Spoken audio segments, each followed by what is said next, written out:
వచ్చిన గెస్ట్స్ అందరికీ, అలాగే లైవ్లో చూసే తెలుగు సినిమా ప్రేక్షకులకు అందరికీ, వ్యూవర్స్ అందరికీ, అక్కినేని అభిమానులందరికీ నమస్కారం.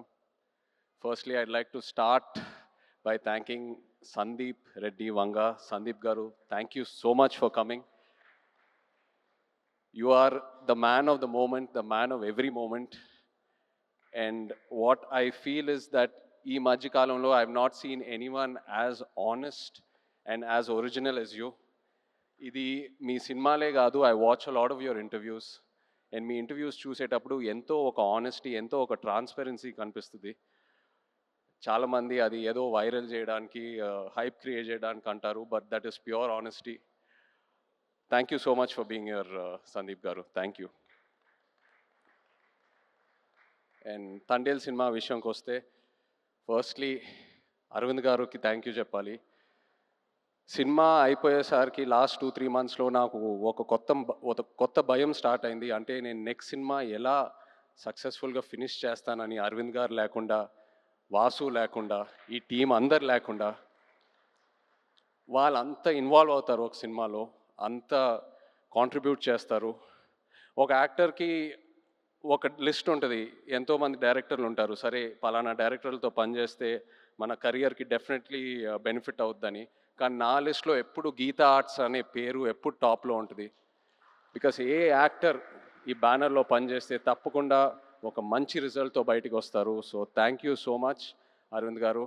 అండ్ వాసు, మన జర్నీ ఎప్పటి నుంచో స్టార్ట్ అయింది. అండ్ ఈ సినిమాలో కూడా ఏదో ఒక రోజు మనం ఈ సినిమా టాపిక్ గురించి మాట్లాడాము. ఒక ఐడియాలా చెప్పారు నాకు ఒక 10 నిమిషాలు. నేను అప్పుడే చెప్పాను మీకు, వాసు ఈ ఐడియా పూర్తిగా ఫామ్ అయిన తర్వాత ప్లీజ్ నా దగ్గర రండి, నాకు ఎంతో ఇంట్రెస్ట్ ఉంది ఈ టాపిక్ మీద. అండ్ మీరు వచ్చారు. So thank you so much. అదే కాకుండా నేను రియల్ లైఫ్ ఈ తండేల్ రాజు క్యారెక్టర్కి నాకు చాలా పెద్ద గ్యాప్ ఉంటుంది. ఆ ట్రాన్స్ఫర్మేషన్కి మీరు టైం ఇచ్చారు. చందు, నన్ను నమ్మావు, నేను చేస్తానని చెప్పాను, నువ్వు నన్ను నమ్మావు, ఆ టైం ఇచ్చారు, ఎంతో పేషెంట్గా నాతో ట్రావెల్ అయ్యారు. నేను చందు ఇది 3వ సినిమాకి నన్ను ఎంతో బాగా ప్రజెంట్ చేసి, ఇన్ఫ్యాక్ట్ నాకంటే ఎక్కువ తనే ఆలోచిస్తాడు నా గురించి. కొన్నిసార్లు చాలా సెల్ఫిష్గా ఆలోచిస్తాడు నా మంచి కోసం. I'm so grateful to have you Chandu. You are a friend, you are a well wisher, and thank you so much. Pallavi, ఇప్పుడు వరకు మేము వెళ్ళిన ప్రతి ఈవెంట్లో వచ్చిన గెస్ట్స్ అయినా, టెక్నీషియన్స్ అయినా అందరూ ఒకటే అంటున్నారు, మేము పల్లవితో కలిసి పని చేయాలి, లేకపోతే మేము పల్లవి ఫ్యాన్స్, లేకపోతే మేము పల్లవితో పని చేయాలనుకున్నాము కానీ ఆపర్చునిటీ మిస్ అయిందని. ఈ మధ్యకాలంలో ఒక ఆర్టిస్ట్కి ఇంత యునానిమస్ అయిన పాజిటివ్ అవుట్లుక్ నేను ఇప్పటి వరకు చూడలేదు. నాకు తెలిసి ఫ్యూచర్లో కూడా చూడను.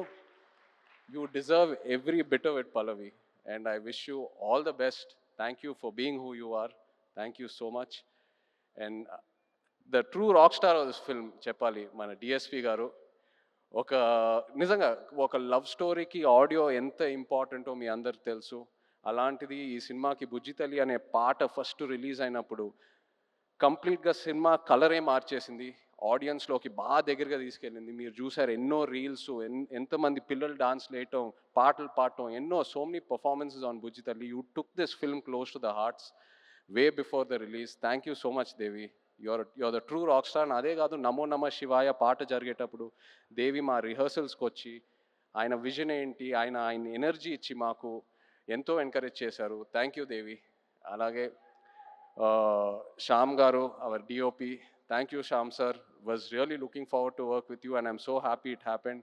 అండ్ నాగేంద్ర గారు, మన ఆర్ట్ డైరెక్టర్, థ్యాంక్ యూ అండి. నిజంగా మీ ఇద్దరు కాంబినేషన్ అమేజింగ్. నేను విరూపాక్ష సినిమా చూసినప్పుడు అప్పుడు చందుకు చెప్పాను, శ్యామ్ గారు నాగేంద్ర గారితో పనిచేస్తే బాగుంటుందని. అండ్ ఐఎమ్ సో హ్యాపీ ఈ సినిమా చేశాము. నెక్స్ట్ సినిమా మళ్ళీ ట్రావెల్ అవ్వబోతున్నాము.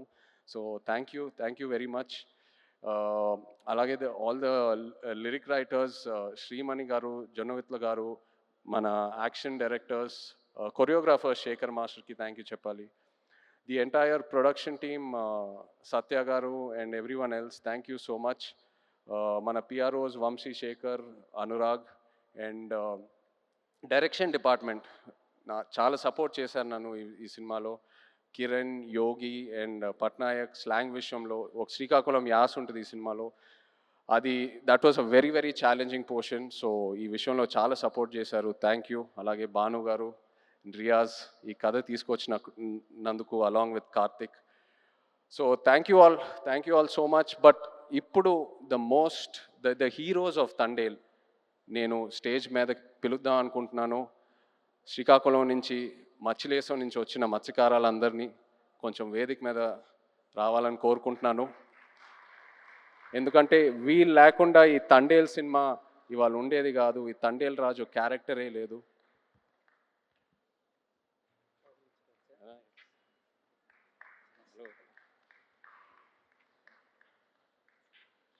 హలో నమస్తే. హలో అండి. హలో రండి.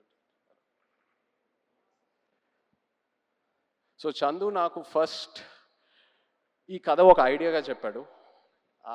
ఆబ్వియస్లీ బాగా ఎక్సైట్ అయ్యాను. ఒక యాక్టర్కి Pallavi come come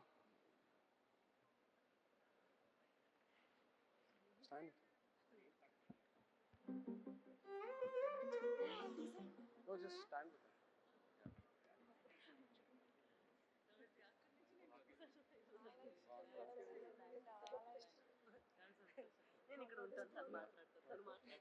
so Chandu నాకు ఈ కథ జస్ట్ ఒక ఐడియాగా చెప్పాడు. ఒక డాక్యుమెంటరీ స్టైల్లో ఒక 10 నిమిషాలు. ఆబ్వియస్లీ కథకి ఎక్సైట్ అయ్యాను. చేద్దాం చందు ఖచ్చితంగా.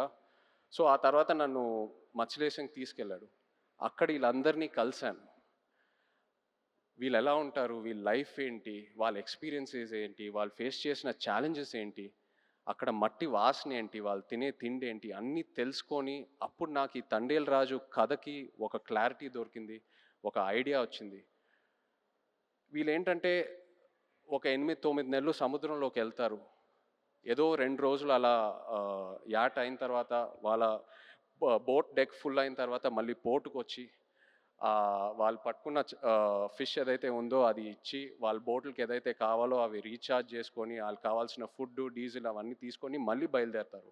కానీ ఒకసారి సముద్రంలో ఉన్నప్పుడు వాళ్ళకి ఒంట్లో బాగున్నా బాగాలేకపోయినా, ఎలా ఉన్నా, ఒంటరిగా ఉన్నా లేనా, అసలు ఎలాంటి సెల్ ఫోన్ కమ్యూనికేషన్ ఉండదు. ఇంట్లో వాళ్ళు ఎలా ఉన్నారు, వాళ్ళ ఫ్యామిలీస్ ఎలా ఉన్నారు, ఆ బోట్ మీద ఏదైనా ఎమర్జెన్సీ వచ్చినా కూడా సరే వాళ్ళు సముద్రంలోనే ఉండి ఆ యాట పూర్తయ్యాకే మళ్ళీ తిరిగి వస్తారు.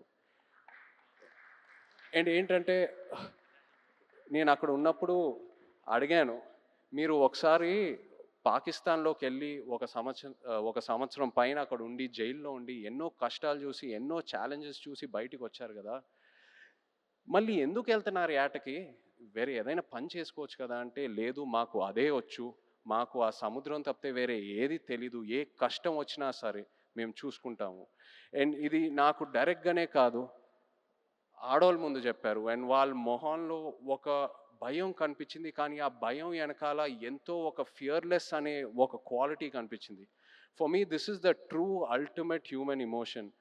అంటే ఆల్మోస్ట్ ఒక స్పిరిచువాలిటీ, ఒక తపస్లా అనొచ్చు. So these are my real life heroes. వీళ్ళ లేకుండా ఈ తండేల్ సినిమా ఉండేదే కాదు. Thank you so much.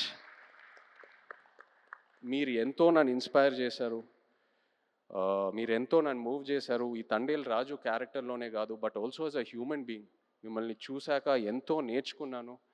And ఎంతోమంది అంటూ ఉంటారు ఒక 1.5-2 years ఈ సినిమాలో ట్రావెల్ అవుతూనే ఉన్నానని. బట్ ఇంకో 10 సంవత్సరాలు కూడా వీళ్ళ నుంచి నేను నేర్చుకునే స్టోరీస్, వీళ్ళ నుంచి నేను ఏదైతే ఇన్స్పైర్ అయ్యానో చెప్పాలనుకుంటే చెప్తానే ఉంటాను ఇంకో 10 years కూడా.